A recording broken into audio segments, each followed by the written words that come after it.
বহুজন সমাজ পার্টির যে পদযাত্রা আমরা শিয়ালদা থেকে বাবা সাহেবের রেড রোডে মূর্তি পর্যন্ত আমাদের যাওয়ার কথা ছিল, কিন্তু কলকাতা পুলিশের কমিশনারের তরফ থেকে যে কোনো কারণবশত আমাদের শুধু নয়, কাউকে ধর্মতলা চত্বরে যেতে দিচ্ছে না। সেই জন্য বিভিন্ন সংগঠনকে বিভিন্ন পার্কে আমাদেরকে এই শিয়ালদা থেকে ওয়েলিংটন হয়ে আমাদের রাজা সুবোধ মল্লিক স্কোয়ার যে চিলড্রেন পার্ক সেই পর্যন্ত আসার জন্য আমাদের পারমিশন হয়েছে। তো এই যে পারমিশন হয়েছে, এখানে আমাদের রাজ্যের যে কেন্দ্রীয় কোঅর্ডিনেটর মাননীয় আতার সিং রাও মহাশয়, উত্তরপ্রদেশে এক এমএলসি যেটাকে এমএলএ বলে, তিনি আপনাদের সামনে বাবা সাহেব সম্পর্কে এবং আজকের দিন সম্পর্কে কিছু কথা আপনাদের সামনে বলবেন। তারপরে আপনারা এখানে আমাদের একটু কিছু খাবারের ব্যবস্থা করা আছে, জলের ব্যবস্থা করা আছে, সেগুলো নেবেন। আর আমি এবং আমাদের কোঅর্ডিনেটর সব কয়েকজন মিলে ওই মূর্তিতে মালা দিয়ে আবার ফিরে চলে আসবো। তো তার আগে আপনাদের সামনে আমাদের মাননীয় কেন্দ্রীয় কোঅর্ডিনেটর এবং উত্তরপ্রদেশের এক্স এমএলসি মাননীয় আতার সিং রাও আপনাদের সামনে কিছু কথা বলবেন।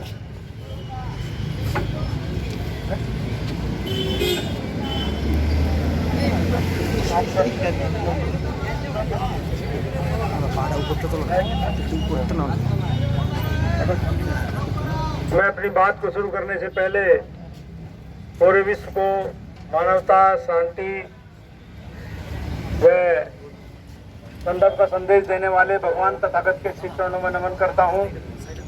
और उनके साथ साथ बहुजन समाज में जन्मे सभी महापुरुष, जिनमें संत श्रोमणी गुरु रविदास जी, संत कबीरदास जी, गुरु घासीदास जी, वीर शहीद बिरसा मुंडा जी, महात्मा ज्योतिबा फूले जी, माता सावित्रीबाई फूले जी, छत्रपति साहू जी महाराज जी, नारायण गुरु जी के साथ साथ बोधिसत्व, भारत रत्न, भारतीय संविधान के रचयिता परम पूज्य बाबा साहब पामसेब DS4 व बहुजन समाज पार्टी के संस्थापक मानवर काशीराम साहब को नमन करता हूं। तत्पश्चात भारतीय शेरनी, iron lady, mother of social engineering, दुनिया की 8 शक्तिशाली महिलाओं में शुमार, भारत ही नहीं पूरे विश्व के सबसे बड़े सूबे उत्तर प्रदेश की 4 बार रही मुख्यमंत्री, आदरण त्याग, न्याय व बलिदान की जिंदा देवी आदरणीय बहन कुमारी मायावती जी को अपना आदर्श व नेता मानते हुए आज हम लोगों ने बहुत लंबे पथ पर यहाँ पद यात्रा कर हम लोग यहाँ पहुँचे हैं। मैं इस मौके पर सभी लोगों को इस देश में जन्मे संतों, महापुरुषों में मेन और इस देश में दलितों, शोषितों, वंचितों के मसीहा, भारतीय संविधान के रचयिता, विश्व रत्न, महामानव, परम पूज्य बोधिसत्व बाबा साहब के 132वें जन्मदिन के शुभ अवसर पर मैं बहुजन समाज पार्टी की तरफ से, अपनी तरफ से आप सबको बधाई देता हूं सम्मानित साथियों। और आप सबके यहाँ पहुँचने पर, क्योंकि हम सब यहाँ अपने महामानव, अपने भगवान का जन्म उत्सव बनाने के लिए यहाँ पर पहुँचे हैं। और मैं इस मौके पर ये भी कहना चाहूँगा कि जैसा बहुजन समाज पार्टी के कार्यकर्ताओं के बारे में, पदाधिकारियों के बारे में सर्वविदित है कि बहुजन समाज पार्टी का कार्यकर्ता, बहुजन समाज पार्टी का पदाधिकारी, बहुजन समाज पार्टी का सिपाही, वो चाहे हमारी माताएं, बहनें, नौजवान साथी हैं, वो सब अनुशासित होते हैं। सब लोगों ने यहाँ पर अनुशासन का परिचय दिया है। और जैसा जिस तरीके से हमें शासन, प्रशासन व सरकार की तरफ से हमें परमिशन मिली थी, उसके अनुरूप ही हमने रोड मैप बनाकर हम यहाँ तक पहुँचे हैं। और यहीं तक का हमें परमिशन दिया था, क्योंकि हम लोग कॉन्स्टिट्यूशन को, संविधान को मानने वाले लोग हैं, तो हम लोग संविधान का पालन करते हैं। हमारा कोई भी वर्कर या कोई भी पदाधिकारी नियम कानून को तोड़ने का काम नहीं करता है। तो सम्मानित साथियों, इस अवसर पर इस महान पर्व पर मैं आप सबको एक बार फिर से परम पूज्य बोधिसत्व बाबा साहब के जन्मदिन की शुभकामनाएं सम्मानित साथियों देता हूं। और साथ ही साथ मैं ये बताना चाहता हूं कि आज इस देश में दलित, किसान, मजदूर, शोषित वंचित को अगर राजनीतिक क्षेत्र में, सामाजिक क्षेत्र में, आर्थिक क्षेत्र में आजादी देने का अगर किसी ने काम किया तो शख्सियत परम पूज्य बोधिसत्व बाबा साहब है। सम्मानित साथियों को दूसरा कोई नहीं। यहाँ पर हमारी माताएं बहनें भी यहाँ पर हैं। इस देश के अंदर तमाम तरह के ग्रंथ लिखे गए। मैं उससे पहले ये बता देना चाहता हूँ, कॉन्स्टिट्यूशन को मानने वाले लोग हैं, भारतीय संविधान को मानने वाले लोग हैं। ना तो हम नास्तिक है ना आस्तिक है, तो हम लोग कौन है? हम लोग वास्तविक हैं। जो वास्तविकता है उसको सामने रखकर बात करते हैं। हम सभी धर्मों का सम्मान करते हैं। परम पूज्य बोधिसत्व बाबा साहब ने सभी धर्मों को बराबर मान सम्मान भारतीय संविधान में दिया। यानी कि इस देश में तमाम तरह की किताबें, ग्रंथ लिखे गए, पवित्र बाइबल लिखी गई, कुरान लिखी गई, रामायण लिखी गई, महाभारत लिखी गई। लेकिन इस देश में अगर किसी कमजोर को, गरीब को, मजदूर को, इस देश की महिलाओं को, बहनों को अगर सम्मान देने का काम किसी ग्रंथ में हुआ है या स्त्री के पुरुष को बराबर करने का काम किया है तो उस ग्रंथ का नाम है भारतीय संविधान। उससे पहले किसी भी ग्रंथ में इस तरीके का प्रावधान सम्मानित साथियों किसी ने नहीं किया था। थोड़ा पीछे चला जाता हूँ। 26 जनवरी 1950 से पहले जब संविधान लागू हुआ था, उससे पहले हमारी माताओं बहनों का जो स्तर था वो चूल्हा और चौका तक। यानी चूल्हा चौका मतलब कि वो केवल खाना बनाने के लिए या बच्चे पालने के लिए उनको सम्मान दिया जाता था। अगर गलती से बेटे की चाह में एक के बाद दूसरी बेटी पैदा हो गई तो महिला ही महिला के ऊपर अत्याचार किया करती थी कि इसके दो बेटियां हो गई, अब हम शादी कैसे करेंगे इनकी। लेकिन महिलाओं को सबसे ज्यादा सम्मान देने का काम किया परम पूज्य बोधिसत्व बाबा साहब ने। जब से भारतीय संविधान अमल में आया तो महिलाओं को पुरुष के बराबर, चाहे राजनीतिक क्षेत्र हो, सामाजिक क्षेत्र हो, आर्थिक क्षेत्र हो, शिक्षा का क्षेत्र हो, हर क्षेत्र में बराबर का दर्जा दिलाने का काम परम पूज्य बोधिसत्व बाबा साहब ने किया। सम्मानित साथियों, मैं अपनी बहनों, अपनी माताओं से ये कहना चाहता हूँ कि ध्यान दें मेरी इस बात पर। जब इस देश में भारतीय संविधान लागू नहीं था,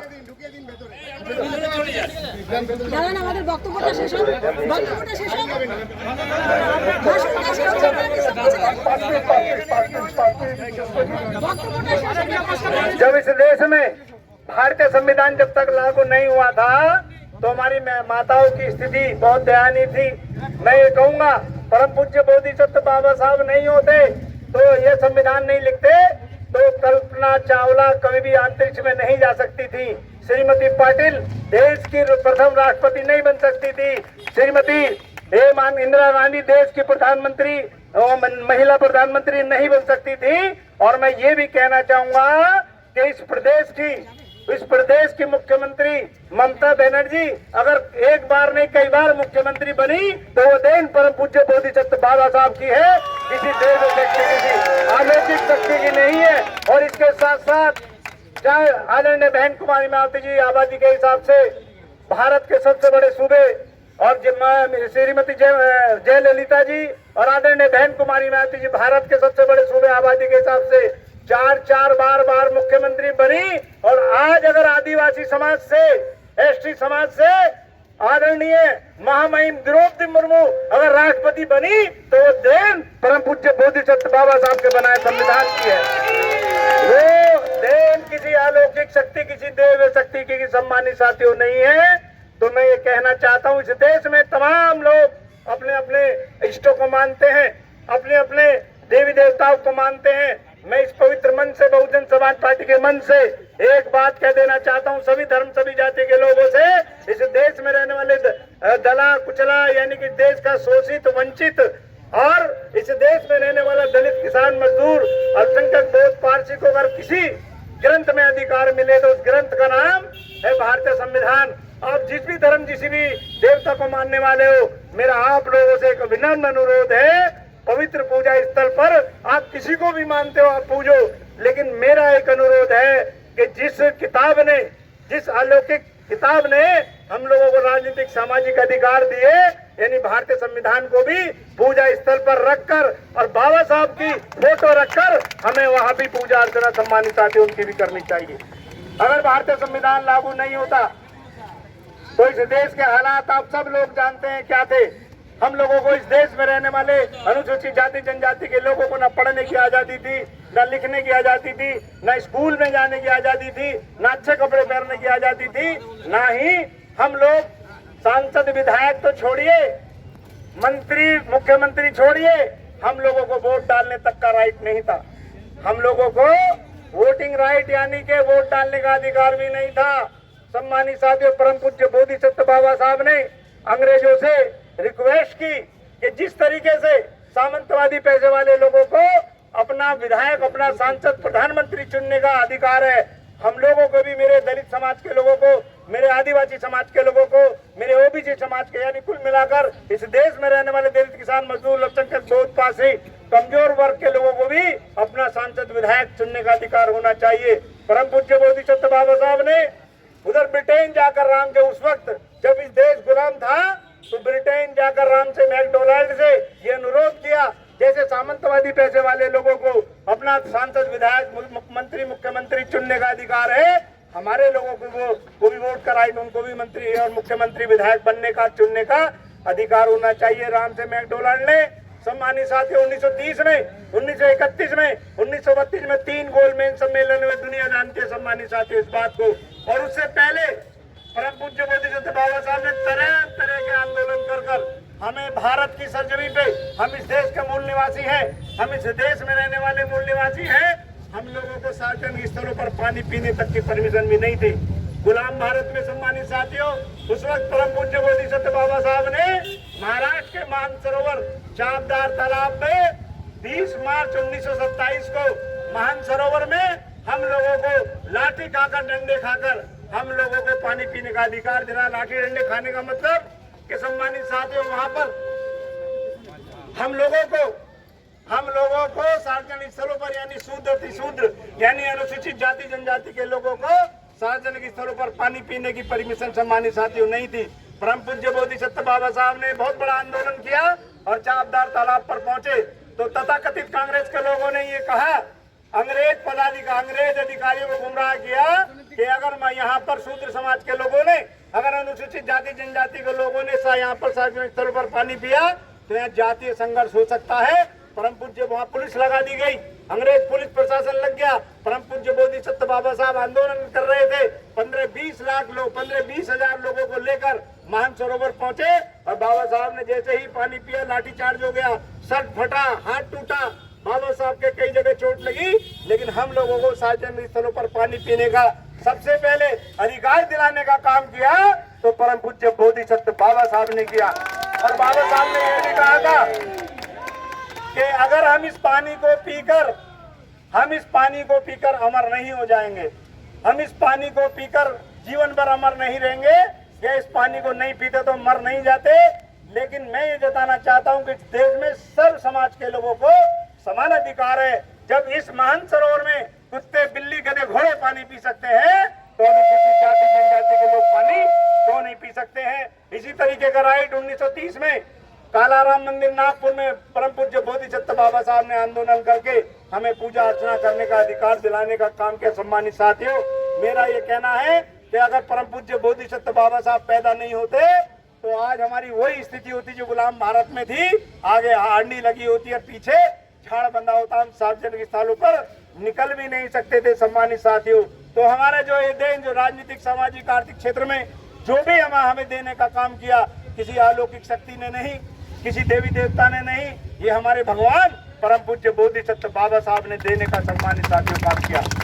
और पहले गोल सम्मेलन में अंग्रेजों से बात 1930 में, 1931 में तथाकथित कांग्रेस के मुखिया से महात्मा गांधी जी से उधर इंग्लैंड में इस बात को लेकर बहुत बहस हुई कि उन्होंने ये कहा कि मेरे समाज के लोगों को भी, मेरे समाज की बेटियों को भी, बहनों को भी वोट का अधिकार होना चाहिए।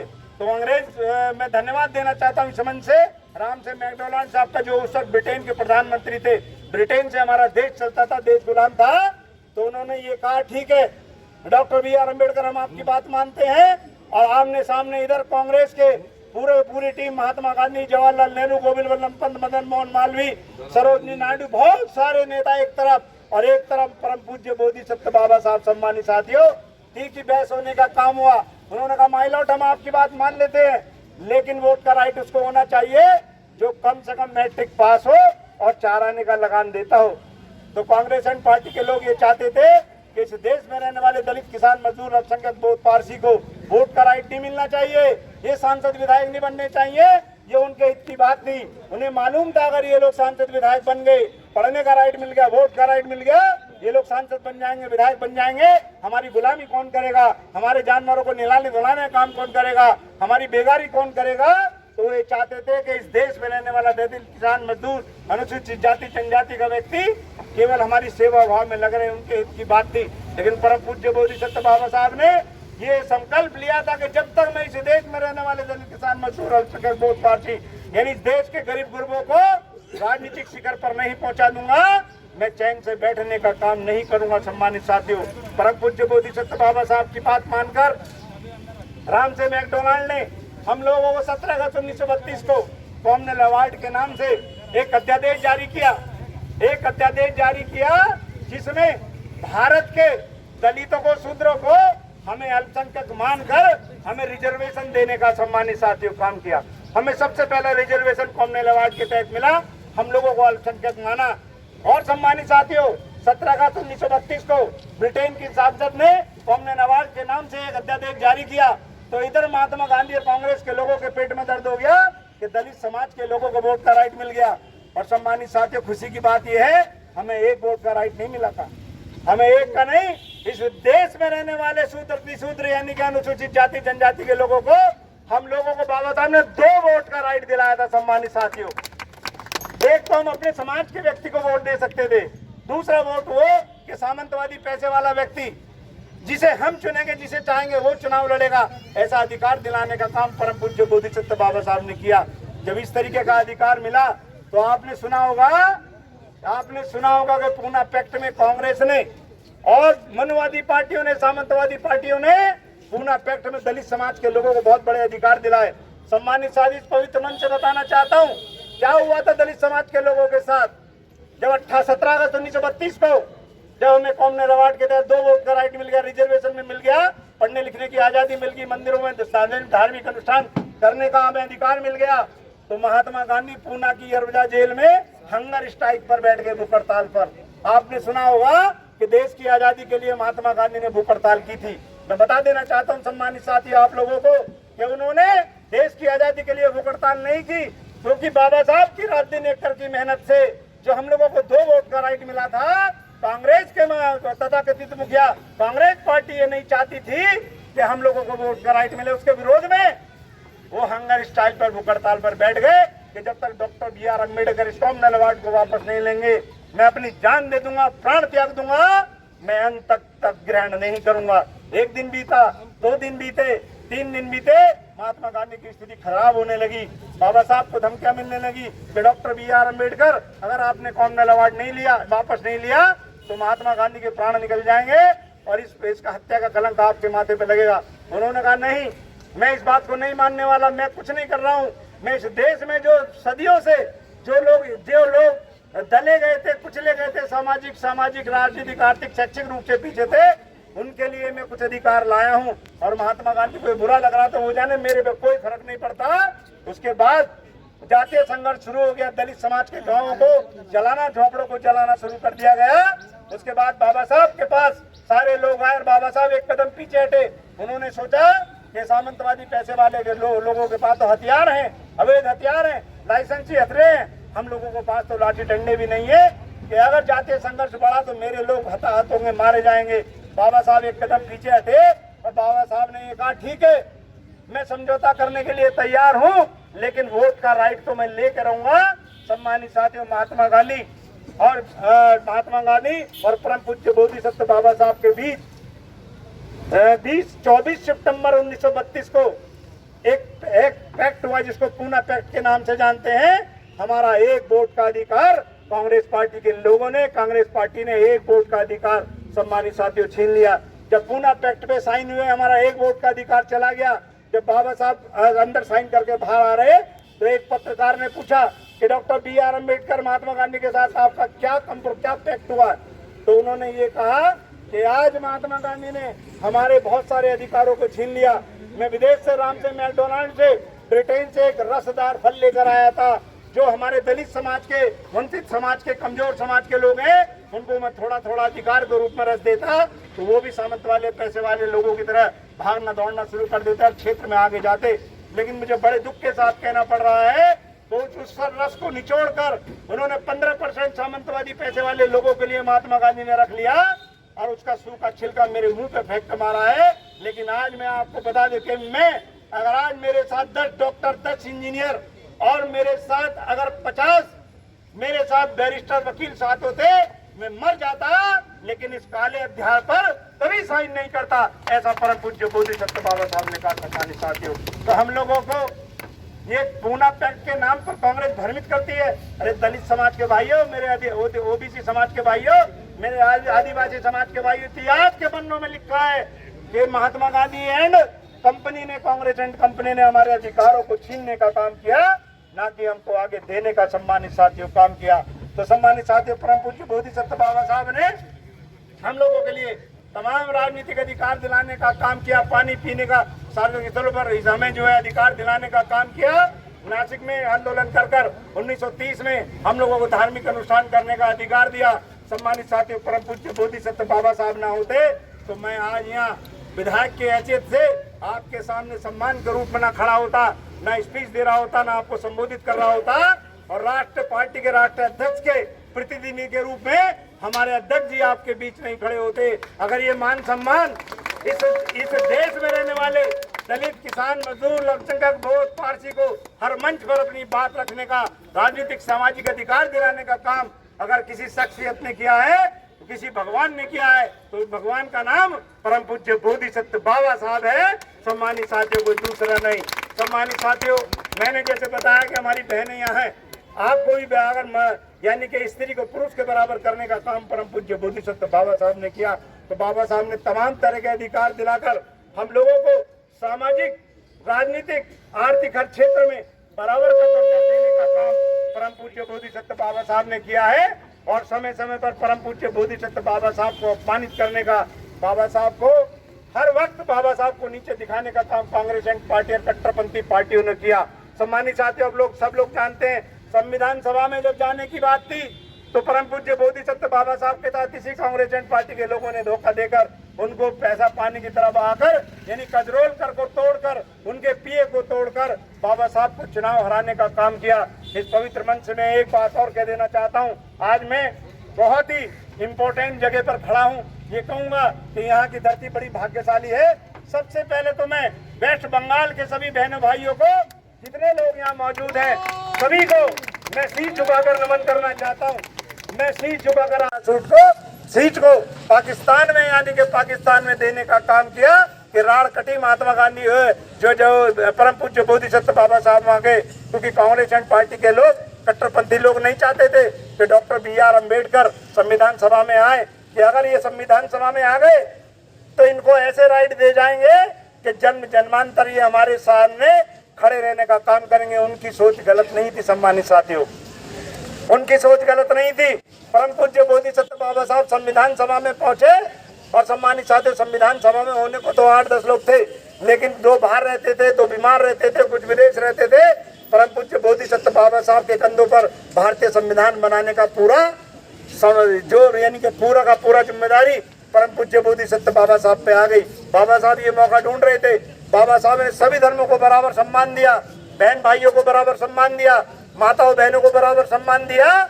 और सम्मानित साथी, जो ओबीसी समाज के लोग हैं, जो इस बात को नहीं समझते हैं, आर्टिकल 340 हम लोगों को, यानी अनुसूचित जाति जनजाति के लोगों को तो 18 अगस्त 1932 को रिजर्वेशन मिल गया था, लेकिन मेरे ओबीसी समाज के लोगों को, पाल, प्रजापति, कश्यप, जाट, गुर्जर, इन लोगों को जो है, ओबीसी समाज के लोगों को, जितना भी ओबीसी समाज जो है 3743 जातियों को रिजर्वेशन सम्मानित साथियों नहीं मिला था।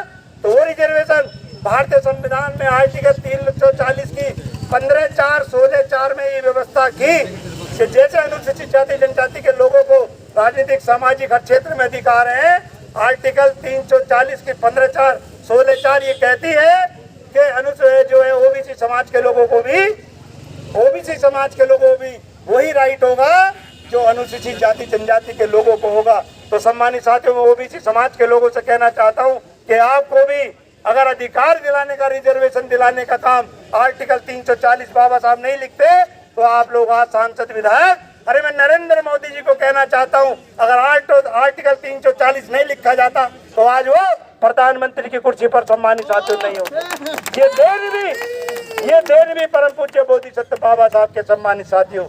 तो बाबा साहब ने हर वर्ग के लोगों को के लिए काम किया। बात लंबी हो जाएगी, फिर मैं आपके सामने आपके बीच आऊंगा। मैं कहना ये चाहता हूँ, समय समय पर बाबा साहब के साथ अन्याय अत्याचार, बाबा साहब के साथ षड्यंत्र किया गया। 2-3 बार बाबा साहब को हराने का काम किया। और सम्मानित साथी, मैं बता दूं 1952 में बाबा साहब जब कानून मंत्री थे और उधर आगरा, उत्तर प्रदेश में नखलौगेर आगरा में उन्होंने बहुत बड़ा जो है एक स्पीच दी। उन्होंने कहा मेरे दलित अनुसूचित जाति जनजाति के लोगों, मेरे ओबीसी हाथ में बिक गए। सम्मानित साथियों, मैं कह देना चाहता हूं कि एक कांग्रेस पार्टी के लोगों, भारतीय जनता पार्टी के लोगों, विपक्षी पार्टियों के लोगों, जिन लोगों ने भी बाबा साहब को अपमानित करने का काम किया, उनके पग में राह में रोड़े अटकाने का काम किया। अरे जब कभी भारत के इतिहास के पन्नों को उल्टा या पलटा जाएगा, जब कभी भी बाबा साहब को परेशान करने वाले लोगों, ना मानने वाले लोगों, जब कभी भी भारत के संविधान, भारत के इतिहास को उल्टा या पलटा जाएगा, अरे तुम्हारा नाम तो जाने अनजाने में आएगा। जब तक सूरज चांद रहेगा बाबा साहब का नाम रहेगा साथियों, जब तक सूरज चांद रहेगा बाबा साहब का नाम रहेगा। तो सम्मानित साथियों, समय की भी एक सीमा है। हमें शासन प्रशासन ने, सरकार ने एक लिमिटेड टाइम दिया है, तो हम सरकार के उन आदेशों का पालन करते हुए, क्योंकि हम अनुशासित पार्टी के अनुशासित सिपाही हैं, हम कॉन्स्टिट्यूशन को मानने वाले हैं, सरकार ने हमें परमिशन दिया। और मैं यहाँ पर जितने भी यहाँ पर ये हमारे पुलिस विभाग के कर्मचारी अधिकारी जो भी हैं, उन्होंने भी यहाँ व्यवस्था बनाने में पूरा योगदान दिया। मैं इस मंच के माध्यम से आप सबका भी हृदय की गहराई से आपका स्वागत करता हूँ, अभिनंदन करता हूँ। और एक बार पुनः अपने भगवान परम पूज्य बोधिसत्व बाबा साहब के 132वीं जन्म जयंती पर आप सबको मंगल कामनाएं देता हूँ। और भगवान तथागत और भगवान बाबा साहब की कृपा, मानवर काशीराम साहब की कृपा, आदरणीय बहन कुमारी माता जी की कृपा हम सब लोगों पर सदैव बनी रहे। उनके झंडे को लेकर चलने का काम अब आदरणीय बहन कुमारी माता जी कर रहे हैं, आप सब लोग जानते हैं। तो सम्मानित साथियों, समय की सीमा है, फिर आऊंगा आपके बीच, मैं बात रखूंगा। आप सब लोगों के यहाँ पहुँचने पर मैं आप लोगों का बहुजन समाज की तरफ से स्वागत करता हूँ, अभिनंदन करता हूँ, खैर मकदम करता हूँ, आपसे विदा चाहता हूँ। जय भीम, जय भारत, खुदा हाफिज, नमो बुद्धाय।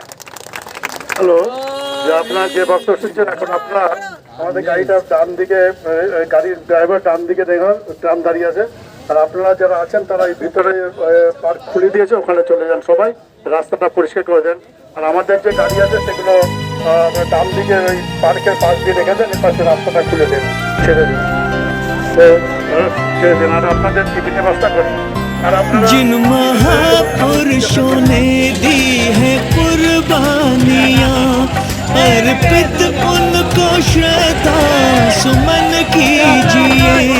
असल में आपको आजादी दी भीम ने, भीम का पूरा बहुजन मिशन कीजिए, फिर बनेगा ये भारत चमन साथियों। इसकी रहबर है माया बहन साथियों, दे दिया भीम ने है मिशन साथियों। इसकी रहबर है माया बहन साथियों।